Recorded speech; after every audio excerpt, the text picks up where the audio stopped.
proyectos de felicidad y todas las cuestiones. Pero con respecto al otro lado, que sería el tema de la vida, yo tengo que decir, y ahora entro, no digo en un plan beligerante, ni muchísimo menos, pero a mí el tema de plantear las cuestiones desde la perspectiva de la vida me parece sumamente peligroso, porque la vida es sumamente interpretable. Se me olvidaba un detalle. Efectivamente, todos son interpretaciones, pero a las interpretaciones, como ayer decíamos en el pequeño grupo, hay que ponerlas a dialogar. Cuando alguien interpreta lo que ocurre en Chiapas como que en definitiva que hay unos insurrectos que se merecen cualquier tipo de represión, como me decía alguien en el grupo que se ha interpretado, esa interpretación hay que ponerla en diálogo con aquellos que interpretan y preguntan que por qué hay insurrectos a fin de cuentas y si la gente se insurrecciona por gusto o porque tiene unas necesidades básicas que no están cubiertas. Y entonces a las interpretaciones no hay que dejarlas, usted dice esto y usted dice lo otro, sino hablen ustedes ahora entre sí y la gente que escucha que se quede también con lo que le parezca que es más razonable. No hay que quedarse solo que hay interpretaciones, sino que hay que ponerlas en diálogo y que la gente dé razones, que la gente dé argumentos. Y también cogerse a la baza de que los derechos humanos del 48 la gente los ha firmado. Y a eso se puede coger uno también y decir, mire, usted lo firmó. Que eso es algo más, no filosófico, pero que es algo más que me parece que es importante. A mí el principio de la vida me da mucho miedo, sencillamente porque la vida es mucho más interpretable que los niveles de justicia en los que hemos podido llegar ya al acuerdo de los derechos humanos y de lo que yo acabo de decir, que es admisible por mucho que luego no se actúe de esa manera, pero al nivel verbal, desde luego, la gente lo tiene que admitir. El principio de la vida me parece muy peligroso porque la vida es enormemente interpretable. ¿Qué quiere decir la vida? La vida, los seres humanos quieren vivir, ya lo decía Aristóteles, pero quieren vivir bien. En cuanto decimos queremos vivir bien, ya hemos dado el paso. Ya no es la vida, ya no es la pura vida. Lo que queremos es vivir bien. Y hasta tal punto queremos vivir bien que el ser humano, cuando su vida le parece que tiene una calidad inferior a la muerte, se la quita. Se la quita. El suicidio se produce cuando una persona que valora su vida como de una calidad inferior a la muerte, se la quita. Y tiene vida, y no quiere seguir en la vida, sencillamente porque la vida no le parece buena. Y eso es una de las razones por las que a mí me parece que en determinados grupos eclesiales se ha defendido en exceso la vida como un principio biológico, como si lo que importara es la pura vida y no la vida buena. Ya sé que me va a decir Enrique que él no dice eso, que Leonardo también dirá que él no dice eso, pero yo lo que les llamo la atención es sobre los peligros de dejar las cosas solo en el tema de la vida. Los seres humanos quieren vivir, pero no persistir en el ser por las buenas en cualesquiera condiciones. Los seres humanos queremos vivir bien. Y en cuanto decimos bien, ya empieza el problema de qué quiere decir bien. Porque las palabras son muy sufridas, pero cuando uno empieza a interpretarlas es dificilísimo. Bien con una básica justicia querría decir una serie de cosas en las que afortunadamente, por lo menos verbalmente, ya hay una serie de acuerdos. Lo que sea bien en cuanto a proyectos de felicidad y vida buena, yo creo que son proyectos personales, proyectos grupales que se tienen que seguir haciendo y que cada uno tiene que aceptar voluntariamente. Si fuéramos por otro terreno, diría que la vida tiene muchas gradaciones. También Nietzsche estaba a favor del principio de la vida. Evidentemente, ya sé que me van a decir los defensores de la vida que no son nietzscheanos, pero también decía Nietzsche que el principio básico es el de la vida y que la vida tiene unos valores fuertes y tiene unos valores débiles, y entonces los débiles tienen que quedar excluidos y tienen que permanecer los fuertes, que para eso son fuertes. Mucho cuidado con las interpretaciones de la vida. Después empezamos a decir, ¿y cuándo empieza la vida humana?, dice la gente. Y uno dice, la vida humana empieza desde el momento de la concepción. Código genético humano, persona humana, respeto total. Otros dicen, no, mire, cuando la anidación, 14 días. ¿No? 14 días. Otros dicen, mire, no, cuando la celebración, 3 meses. Otros dicen, no, mire, cuando... Y entonces empezamos con una serie de complicaciones en la que uno dice, la ciencia lleva un lío que no sabe por dónde va. La ética dice, el no sé qué dice, y todo el mundo empieza a interpretar. ¿Por qué empieza a interpretar? Porque a unos les interesa que empiece a los 14 días para poder durante esos días experimentar con embrión. Porque a los otros les interesa que sea para que el aborto no se quede. Para que a los otros les interesa que sea en el momento de la concepción, porque así todo el mundo cogido por el puño y las mujeres en casa bien prietas. Claro, es que van por ahí las cosas al final, Y cuando uno empieza a decir la vida, hay que aclarar muy bien qué está diciendo uno por la vida, que eso es muy interpretable. Y al final resulta que como estamos en una sociedad situada al nivel postconvencional, en el desarrollo moral, por vida entendemos una vida de cierta calidad, en la que una persona tenga por lo menos un ingreso básico de subsistencia, en la que tenga una vivienda, en la que tenga un alimento, en la que pueda expresarse libremente. Y al final, cuando hablamos de la vida, estamos pensando ya en esos términos de lo que entendemos una vida básicamente digna, desde unas visiones de justicia que son las que todos los afectados, a fin de cuentas, estarían dispuestos a dar por buenas. Y por eso a mí me parece que la ética del discurso tiene mucha fuerza a la hora de decir, mire usted, lo justo es que todos para vivir tengan por lo menos esto, que no es pasarse, pero es muchísimo, porque efectivamente en México no lo tienen, porque efectivamente no lo tienen en gran parte de América Latina y porque desde luego no lo tienen en África y tampoco en España lo tiene todo el mundo. Entonces, me parece que vayamos con cuidado. Yo creo que es tiempo de complementaciones, por supuesto. Yo creo que la ética del discurso es una ética modesta que tiene que ser muy complementada, que le faltan muchas dimensiones, pero a mí solamente lanzar el principio de la vida queda bonito, queda poético, queda hermoso para poemas y bueno, y todas esas cosas. Pero cuando empezamos a matizar, es que yo estoy en el Comité Ético del Hospital Clínico de mi universidad, es que yo estoy en la Comisión Nacional de Reproducción Humana Asistida, es que yo estoy en un montón de cosas de esas y sé cuando empiezan los problemas, cuando uno empieza a decir, oiga, ¿y qué es la vida? ¿Y qué es una vida buena? ¿Y qué es una vida de calidad? Y entonces a este señor que le vamos a hacer una operación y le va a quedar una esperanza de vida de tanto, con una calidad de vida de cuánto. Le hacemos la operación, le preguntamos, no le preguntamos, medios extraordinarios, medios no extraordinarios. Es enormemente complicado, es enormemente complicado. Y al final uno acaba diciendo, bien, pero ¿cuál es la norma básica de la que podemos servirnos? Mire usted, en cuanto se vaya a intervenir en una persona, tiene que prestar su consentimiento. Vamos avanzando en ese sentido, porque es lo que encontramos justo. Tiene que prestar su consentimiento y no se puede tocar el cuerpo de una persona sin preguntarle a él. Y luego ya haremos las demás consideraciones, pero ahora entramos ahí. Entonces, a mí lo que me parece es que, bueno, pues se puede hacer muchas, pero el principio de la vida me parece que tiene que ser muy complementado con otras cuestiones y muy llenado con otras cuestiones porque es enormemente interpretable. Y para no acabar diciendo aquello que dice todo el mundo que trabaja en ética, no hemos nombrado la falacia naturalista, nombrémosla, de les no se puede pasar el debe, de que haya vida no se sigue que se deba mantener. Eso es uno de los elementos centrales de todas las discusiones éticas. De les no se puede pasar al debe, lo dice todo el mundo. Yo no lo he dicho pues por aquello de, pero bueno, tampoco está mal, tampoco está de más decirlo al final, porque de que haya un principio biológico de vida no se sigue que debe ser respetada. Usted se da cuenta de que estamos empezando el tema. Porque estoy de acuerdo, primero dije estoy de acuerdo con la ética discursiva, pero claro, dije por otra parte que es reductiva, y eso es fuerte. ¿Y por qué? Por la visión reductiva que tiene de lo material, que cree que cuando yo hablo de vida, estoy hablando de vida biológica, y estoy hablando de vida humana siempre. Vida humana significa una vida cerebral cuyas funciones superiores son la lengua, la racionalidad y hasta la experiencia mística. Voy a decir, estoy hablando siempre de vida humana. Claro que es peligroso, pero los grandes temas siempre son peligrosos. Y entonces el vitalismo, la peligrosidad, el nazismo, Nietzsche, todos son tipos de vitalismo. ¿No se escucha? Sí. Pero esa es la objeción. La respuesta es muy rápida. Tanto Freud, pero sobre todo Marx, y sobre todo una doctrina más tradicional, no la propita, que la ocupan solo para la medicina y se olvidan que el principio es para todo lo humano, la economía, la política, la comunicación, la contaduría, todo lo que ustedes quieran. La vida humana, yo dije, es la producción, la reproducción, y cuando un sistema reproduce la vida, como la agricultura, puede llegar a la no desarrollo de la vida.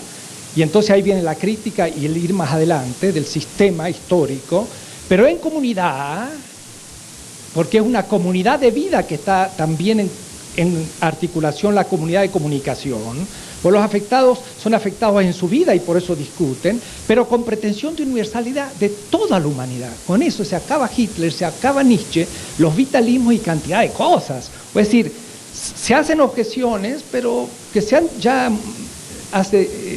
se han respondido hace tiempo. El asunto es tener una visión de lo material no vitalista, no reduccionista, sino humano, donde la vida humana es también la poesía, como digo, y Meister Eckhart. Entonces no es de ninguna manera la vida algo para la poesía, como un poco, para los ecologistas místicos. No, es el principio fundamental desde donde se genera el discurso científico y empírico hoy, la biología de los fundamentos, y aún desde donde el discurso cobra sentido. Porque no decimos nosotros que el afectado en sus necesidades, bueno, mi pregunta es, ¿por qué es injusto no cumplir las necesidades? ¿Por qué es injusto no cumplir? ¿Por qué no comer es injusto? ¿Simplemente porque aparezca alguien que dice yo estoy en desacuerdo? No. Para que sea injusto el no comer, hay que poder decir por qué la vida necesita el alimento y la dignidad del ser humano no es cumplida cuando no se cumple una mediación fundamental, que es el comer. Pero cuidado, el vestir. Y además el vestir y la casa. Y además la educación. Dicen los zapatistas, su sabiduría se nutre de nuestra ignorancia. También eso es la vida humana. Y yo puedo decir más, sus templos místicos se fundan en la imposibilidad nuestra de tener silencio en Chalco. Porque eso parece un lugar donde no hay posibilidad de interioridad ni hay templos para hacerlo. Hasta se le quita al pueblo la posibilidad mística. En fin, es decir, ¿por qué es injusto la necesidad no cumplida? Responde a la pregunta que me hizo Apple en Freiburg en el 89 cuando me dijo, ¿y por qué hay que liberar al pobre? Yo dije, y bueno, porque es la persona humana negada. ¿Y por qué y ya me acorraló. Pero yo diría, ¿por qué es injusta el no cumplir las necesidades? ¿Solamente porque estemos de acuerdo? Es que lo que pasa es que podemos estar de acuerdo e ignorar en la invisibilidad aquel que justamente, por negado y aún sin culpabilidad nuestra, esté en el dolor, pero de la injusticia, que de pronto descubre como tal contra nuestro consenso. Entonces ahí surge una problemática que es la siguiente: la legitimidad de un gobierno no es solamente que se haya elegido formalmente por elecciones. Si hambrea un hambre en un pueblo, si lo lanza a la pobreza extrema, pierde legitimidad material también. Entonces, en América Latina tenemos mucho la experiencia de cómo la política no es solo un principio democrático formal, sino también es una reproducción de la vida del ciudadano, que si no se cumple, el gobierno, el Estado, pierde legitimidad, pero es una legitimidad de otro tipo, también con fundamentación ética. Y por eso que sí, el tema del suicidio es muy importante. Y yo lo dije en mi exposición, y lo dice Wittgenstein. Si el suicidio está permitido, todo está permitido. Dice, es como el gas de mercurio, que es la esencia de todos los gases. Pero eso no significa que el suicidio sea bueno ni malo. Alguien puede suicidarse, pero lo hará porque esa vida no vale la pena de ser vivida. No porque la muerte tenga más valor que la vida, casi es un contrasentido, porque la muerte no puede tener ningún valor porque es el fin de la vida, es decir, no es. Entonces, el problema es que en el suicidio se muestra la irracionalidad completa porque niega al sujeto de la racionalidad y del consenso y de la verdad y del bien. Ahora, ¿es posible? Claro que es posible. ¿Hay gente que se suicida? Claro que se suicida, pero no lo va a poder fundamentar éticamente. Hay un tema de fondo porque toca la vida en su materialidad.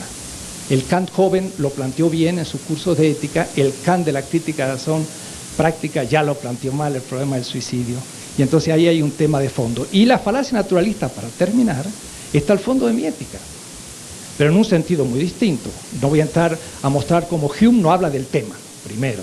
Con McIntyre lo hemos discutido. Segundo, cómo Moore habla de una falacia en otro sentido, que no es la de deducir el deber ser del ser. Que los analíticos como Frege, Carnap y los demás, ayer sí hablan formalmente de la imposibilidad de deducir el deber ser del ser en un juicio analítico. Pero Klaus Hoff y mucha otra gente está trabajando el tema y dice, un momento, hay juicios empíricos, de hecho, que encubren deber ser. Como por ejemplo Juan come. Juan come. Pero como Juan es un ser autorreflexivo y ha recibido la vida a cargo, si Juan no come, se suicida. Y como no lo puede justificar, entonces debe. Y ese debe no es que yo lo deduzca de lo empírico, sino que estaba encubierto en el puro enunciado empírico. Entonces hay toda una disputa, la falacia naturalista, que no vamos a hacer aquí, pero que la tengo muy hecha porque si la falacia naturalista, como Ayer la quiere proponer a su nivel formal, se aplica al material, ya no es posible la ética. Pero yo creo que sí es posible, pero de otra manera. Entonces hay muchas cuestiones técnicas, pero esto es como el comienzo y Adela dirá cosas todavía. Sí, claro, evidentemente voy a decir cosas naturalmente.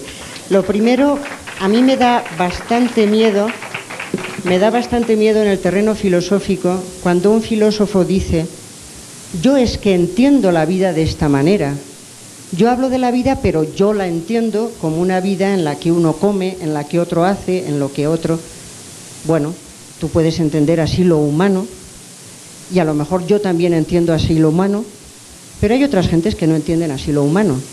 Y a mí lo que me preocupa es no lo que yo piense nada más, sino lo que entienden otros por humano y el nivel al que ya hemos llegado todos y muchos de qué se puede entender por una vida humana. Si en una declaración del año 48 la gente dice, y ya lo firma y ya lo reconoce, todo ser humano tiene derecho a la vida, todo ser humano tiene derecho a un ingreso básico, todo ser humano tiene derecho a un trabajo, todo ser humano tiene derecho a una vivienda, es que en definitiva, no yo, Adela Cortina, que en definitiva da igual, sino que a nivel de muchos países hemos entendido que una vida elementalmente digna y buena es esa. Y hay que tomar la palabra a la gente que lo ha dicho y que lo ha escrito y que lo ha firmado, porque no es que yo me hago mi composición del lugar de cómo yo entiendo la vida, sino que gozosamente veo que otros están de acuerdo, sencillamente porque nos hemos ido haciendo juntos, y entonces yo puedo plantearlo como una exigencia a ellos que también lo han aceptado. Porque si fuera mi filosofía, mi arquitectura, mi visión de la vida, mi posición, y otros no la compartieran, tendría muchas dificultades precisamente en hacerles comprender que esa gente que está excluida no debería de estar excluida en justicia. Y yo me alegro muchísimo de que haya gentes que por lo menos verbalmente se den cuenta de que todo ser humano tiene derecho, por el hecho de serlo, a tener una serie de exigencias y de necesidades satisfechas, que también lo puedo fundamentar desde la ética del discurso, puedo fundamentarlo racionalmente, pero afortunadamente incluso lo tengo en los papeles y puedo decirles a los otros, ustedes han firmado una carta de derechos. Y les puedo decir a los que no la han firmado todavía, tengan ustedes en cuenta que hay unas exigencias, y entonces les contaría el tema de la ética del discurso. Entonces a mí me parece que es estupendo haber encontrado en nuestras sociedades que al menos verbalmente ya hay una serie de acuerdos que hay que potenciar y que hay que llevar más lejos, y que hay que confrontar a esa sociedad diciendo, no es la idea de vida que yo me hago, no es lo que yo entiendo por vida humana, es lo que ustedes también dicen que entienden por vida humana, es lo que todos nosotros hemos dicho en cantidad de acuerdos. Ya el año pasado hablamos todos de los derechos humanos hasta la saciedad, mira que escribimos artículos, mira que fuimos a foros todos hablando de los derechos humanos. Pues si ya lo hemos aceptado, ahora la cuestión es tomarle la palabra a la sociedad y decir, usted lo ha firmado, y si lo ha firmado y lo ha dicho, aquí hay una cantidad de excluidos que no se les tiene en cuenta en ninguna de las cuestiones. Y esto, si usted dice que ya no es discutible, pues efectivamente es innegociable, y a eso me refería con innegociable, que afortunadamente encima la gente ya lo ha aceptado. Y entonces hay que decir, mire, por debajo de eso no puede caer, porque además usted mismo dice que los derechos humanos son unos mínimos elementales de humanidad, que con eso no estamos haciendo una maravilla, que uno dice, fije usted lo que ha hecho. No, no, ha cubierto los mínimos. Como cuando a un alumno, si se le puntúa de 1 a 10, se le pone un 4,5 y se le aprueba por caridad. Si usted cubre los derechos humanos, le estoy aprobando por caridad. No le estoy diciendo que es usted, vamos, un genio. No, no, usted no ha hecho nada que esté de más. Ha hecho lo mínimo, lo que le toca. Pero estamos tan lejos de ese mínimo, que creo que estamos de acuerdo, Dussel y yo, en que la historia no se ha acabado, sino que queda mucha historia, porque ni los mínimos están cubiertos, los mínimos de justicia, ni mucho menos los proyectos de vida feliz, en una humanidad en la que cada vez hay más desilusión y más desencanto, o la ha habido siempre, y sigue habiéndola, y no hay derecho a que la haya, ¿no? Y habría que propiciar otras cosas. Pero eso es a lo que yo me estaba refiriendo, con que me parece que es importante no hacer una propuesta de decir, mire, yo lo veo así, sino que me parece que es importante ir viendo que es tratar de reconstruir una racionalidad que ya está a la base de nuestras sociedades, que ya la compartimos todos. Porque cuando ya la compartimos todos es cuando a la gente se le puede coger y decir, usted también lo ha dicho, usted también lo está admitiendo implícitamente e incluso lo ha afirmado en una declaración. Eso es lo que quería decir. Yo acompañando la discusión, en el fondo me llené de angustia, ¿sabe? Por la complicación de una cultura logocéntrica. Yo creo que todo punto de vista es la vista desde un punto. Y me parece muy claro en Adela, en su discurso, que la cabeza piensa a partir de donde los pies pisan. Que es la cultura europea con la grande ciudadanía, democracia como modelo social imperante, donde hay excluidos, pero son los del proceso productivo por la automación, la robotización, y que desde ahí hay la base social, el lugar social para plantear el discurso como Habermas, Apple. Incluso yo los discutí duramente con ellos a partir de esa posición y la nuestra, que es diferente. Y aquí yo creo que no hay mediación teórica, libros y nada de eso, ni un film, ni un video. Que la experiencia que nosotros hacemos, que son de las grandes mayorías, que tienen que morir antes del tiempo, que la lucha no es para la lucha buena, es para no morir. Uno tiene que ir a las barriadas, como vamos yo y Marcia, y trabajamos más de 17 años ahí, donde te dan el hijo en la mano, de bautízalo porque se muere. Y lo ves, tiene un año, parece que tiene un mes, porque no quiere que muera como un animal, un bicho. El bautismo lo transporta al mundo humano y al mundo divino. Entonces somos enfrentados con millones, y hoy la humanidad es eso, que no se les concede la vida, ni planteamos la buena vida.